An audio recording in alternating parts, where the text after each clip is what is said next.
And this hand is, looking exactly like what this deck wants to do. Free power, several pieces of really cheap interaction, and then, hey, you have an expensive card, but this is an effective six as it stands. And as a bonus, you have, you know, one top end that you'll get through later. All right, so we've got a banish, we've got 3 power, we've got send an agent, Ikaria, and send an agent. So lots of removal here for Mail. Getting started, they've got a good cheap hand, but Ikaria, like you said, their plan here is just going to be play some removal and then follow it up with an Ikaria. Let me tell the players that they are good to go here, and then that they can get started. And I should have the hand cams up in just a second. So let me tell the players that they're good to go, and they will get started. And I'll get the hand cams up for everyone in just a moment. Oh, do we have hand cam functionality now? We do. It'll just take me a minute to get it set up, but great. Have it here. All right, I just let the players know that they are good to start. And then we can see what Marvin the Imp's hand looks like in just a minute. It looks like he's got 2 Justice Sigils, a Vara, a Valkyrie, 2 Valkyrie Enforcers, and a Siditi. So also a reactive hand, but pretty powerful. Both players have pretty powerful hands here. Thank you, Gato Sujo, for the follow. Most appreciated. So Mail is looking to, that's a Hurukira. Mail was looking at Ikaria First Reaper with his first crest. That's an easy bottom. And feels a Crack of the Earth. And, hey, your first market card, great pickup. And Marvin the Imp is going to lead off. Oh, I'm sorry, this is not Hurukira. Marvin the Imp is playing Argenport, mid-range essentially. If I recall correctly, there's no Kira in this deck. It's Argenport Kira-less because it's still going in on the heavy influence payoffs such as Backbreaker, and Siditi, but ultimately not going in on the Kira. And for those of you in chat, you can check out the. You will be able to see the deck list. If you look in the bottom left, right under the coverage, you should be able to see the deck list there. So Mail is going to send an agent after the Street Urchin, because, hey, if you're a spell-heavy deck and that card stays out, it can, do a lot of, if it swings 2 times at you, once with a twist and then you play 3 spells, that's 6 damage for 1 power. That's a ridiculous deal. You want none of that. So, here we're going to see Hojin just, get to work, and Mail's just going to have none of that. Yeah, absolutely. Sends an agent after Hojin. And, no question there. Get rid of that on the spot. Yeah, you don't want those life springs. You want nothing to do. Valkyrie Enforcer is going to come out, and Crack the Earth is going to crack the Earth for something. The question is, do you put away the Ikaria? I don't, because I'm at 5 power, and 1 more power gets me to Ikaria. And, All right, we should have hand cams up and running now, so if everyone hopefully can see that there. Rip a Xenon Silex off the top, which means Ikaria is coming down on her, plays a depleted Xenon Silex, gets in with the Cultist, and can crack the Earth for even more power. So Mail is, sitting absolutely pretty here. Marvin the Imp just passed. So Marvin's a little struggled on influence. So they have 2 Vara in hand and the Backbreaker in hand, but they don't have the second Shadow influence. So little stuck on influence there, and they have another Justice Sigil, but still missing that second Shadow influence. So 3 cards in hand they can't play. Oh, that is very painful. The Backbreaker nerf also, from 5 to 6 power, Marvin is just not close to that. He might be at 5 power now, but he has to, Marvin has to, pull that undepleted Shadow. He wants that Backbreaker Arya, and she's just going to calm down and, say, Enforcer, go away. So Mail has done an excellent job controlling the board up to this point.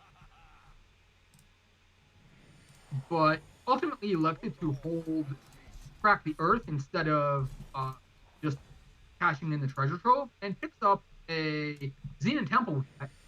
And then peels the Vara's favor, so Hojin is once again going to be dismissed with prejudice, and the Xenon Temple is going to come down, and it's going to, just take a Xenon Augury for a Shadow Etchings, which is once again going to go in the market. So, Mail has just picked up basically his entire relevant market. That's 4 market cards played, and goes and fetches Vara Fate, and he's looking like I like Mail's setup here really really well. I'm picking up an Insignia there to draw another card with just more backups in hand. And the key difference here is Mail can cast everything in their hand, whereas Marvin the Imp's still stuck on that second Shadow Influence. Now they do have Pristine Light and they do have Siditi in hand, which they can deploy, but not being able to deploy the Backbreaker or the Vara. And they're a little far behind now. I mean, Mail's been able to deploy more threats so far this game. Oh, this is an absolute slaughter. Marvin the Imp is just, play unit, have unit die, and then Mail just, stuck Ikaria First Reaper, and she was just tanking. And there's the scoop. And that'll do it. So Mail will take game number 1. So reminder to everyone while they're getting set up for their second game, all the rounds are best of 3. So we're not doing best of 1 or best of 5. So everything's going to be best of 3. So you're going to get to see lots of Eternal tonight. So they're going to run it back right away. And if you want to see the deck list, you should be able to see the deck list right under the stream here. There's a full list of those there. And after this round is complete, assuming that there are more games going on after this, we will be able to fire up another one right after this. We'll go to the backup coverage at that point. You see a little bit of the peek behind the curtain as I'll find the spectator mode here as we're going, but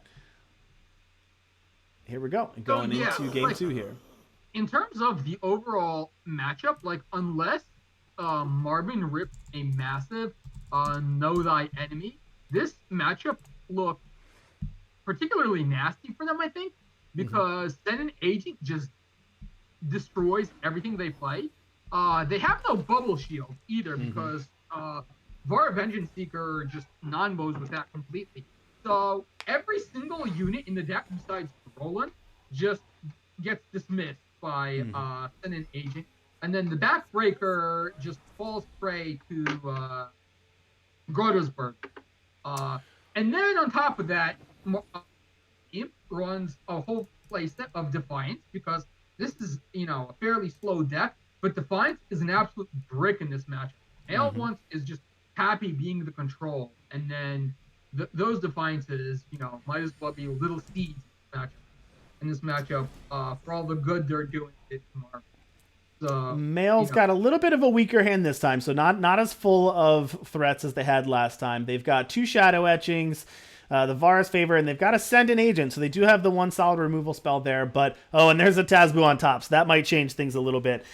Meanwhile, Marvin the Imp has a very similar hand to last time, still only has the 1 Shadow Influence, but they've got the Siditi, the Intrusion, they've got Roland now here, so it looks like they've got a little bit better hand, and now there's the second Shadow In, so they deploy it Roland here on turn 5.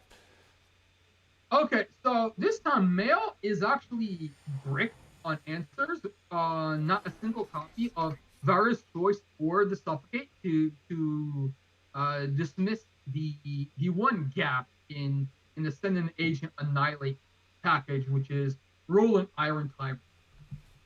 So right now, if I'm Mail, I am really looking for Xenon Temple because I want to give my Tazbu Killer and just remove that Roland before he really gets going.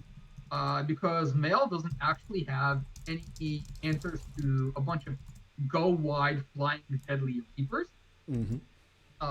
Mail opts to get Grotto's Burden, and as I said, that's not what I would have gone for. And here's the Defiance to stun the Tazbu. Now, of course, the Defiance can't kill the Tazbu there, but Marvin's going to go ahead and use up their power there and stun the Tazbu, and Mail's going to deploy that Grotto's Burden. Okay, so Mail knows his deck better than I do. That's what I'll say in that. There's the DT, but ultimately Mail has to with the trigger. Between giving Marvin a card in hand or a from Siditi's Curse or a Valkyrie or one of those Reapers field by attacking in with the cultists and letting Well, them roll in. so they also have the option to send an agent, right? They can send an agent, or they can't send an agent the curse. Yeah, they can. So they can send an agent the Yeah, curse they if they can't want send to the do agent that. an agent of curse, but then they're just stuck dealing with a 6/6 beater. Yep. You know, They got the and I do banish think here. That's that. So they did draw the banish here, so they can actually Siditi. They can actually, or they're gonna. All right, so they're gonna get rid of Siditi with that. They're gonna let the, but they did draw the banish there, so. so So they now can the actually question do is, both. do you give Marvin the card or do you give him the Reaper? And Yeah. Male elected to give him the Yep. Gonna go ahead and give the card the rather. card. Yep. Gonna go ahead and give them the card here. They do have the banish next turn that they can use to either get rid of the Roland. I think the Roland's probably more of a threat than the curse, but they have the option to do Right. either one now. Right. Like once you have board control with Zenith, it's just bash you, stop your curse, bash you, stop your curse, and cards like Tazbu, they hurt a lot. But Know Thy Enemy is going to. Oh wow. Oh wow. This is nasty. This Wow. silences Tazbu and gets a Reaper. What a brutal know thy enemy to silence Tazbu and Yeah. get a Reaper there. That was brutal. However, here is Zakaria First Reaper is going to just clean up Roland. And once again, Marvin's not playing Bubble Shield, so his units are just easy picking. And at this point, look, I don't care about. Oh wow. Male is going to elect to give Marvin another card when, if it were me, I have Gordo's Burden out in play. I am going to bash you with Tazbu, with my Silence Tazbu, and then, if you eat it with your Reaper, that just goes on a card. And then she's an 11/11, and what are you going to do then? And now Male goes to the market to get Vara Fate Touch. Big 8-cost Vara here. That's a pretty powerful card. And they're going to have time to deploy it. Right. But now, Marvin is going to have time to get Pristine Light, if I have to guess, because I don't see Handcam. They got Cast into Shadow, actually. And they're going to decimate the Cast into Shadow. Okay, so, same thing. They opted not to go for the Pristine Light for, because they're expecting, I suppose, a Vara reanimation to deal with that, perhaps down the stretch. Well, and that Cast into Shadow is going to do a really good job of getting rid of that Exalta trigger. Because it kills both units, there's not going to be anything for Male to Exalt onto. Sure, that's definitely a great point, but out comes Vara Fate Touch, and out comes Zakaria First Reaper once again, so that is a clean 3-for-1, but once again, we're seeing that Stevie Curse do work. It's up to 3 cards now, and out comes the Backbreaker, and that's, I have to imagine, that's taking out Vara.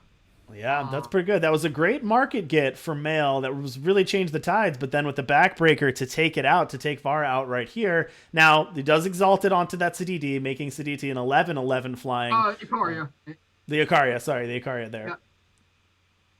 So, ultimately, if I'm Male, I am banishing the Reaper, and then, swinging in. That 11 damage is coming across. The question is if Marvin wants to throw the Enforcer in front of it, an intrusion in front of it, or Ooh, and Male's actually going to use the banish on the curse here. Not going to attack, not going to use it on the 1/1. It's actually going to use the banish on the curse and then hold back. Yeah, that's not the line I would have taken. Ultimately, if I have an 11/11, I want to swing with that. Oh no, and a silence off of another Enforcer. Yeah, knock Ikaria down. Marvin the Imp just has air control. So this cracked the earth. The Grotto's Burden's already deployed, so I have to imagine this gets the Xenon Temple. But no, it gets straight into Shadow. I forgot that was in the market, and oh wow, here's a Blight Maul. So that gets elected not to be used, but Straight into Shadow is going to clean up Marvin's board. Ikaria is just going to smash in. Goodbye, Backbreaker. And now, a sad little Valkyrie Denouncer on Marvin's side. And that's Marvin not going to be is enough. No, you're standing down 11/7 Exalted, and now Avara Vengeance Seeker. There's just no good answers. Male's at 10 power. That Grota's Burden is activating twice a turn. Yep. And this is going to put Marvin down to a 1-turn clock here. They're going to have to draw something here. Marvin has to use Pristine Light here, and that's just stalling against a deck that's activating Grota's Burden twice in 1 turn. I fail to see how Marvin gets Vara out the top, and that's going to do it. And Male is actually going to take that one 2-0 over Marvin the Imp.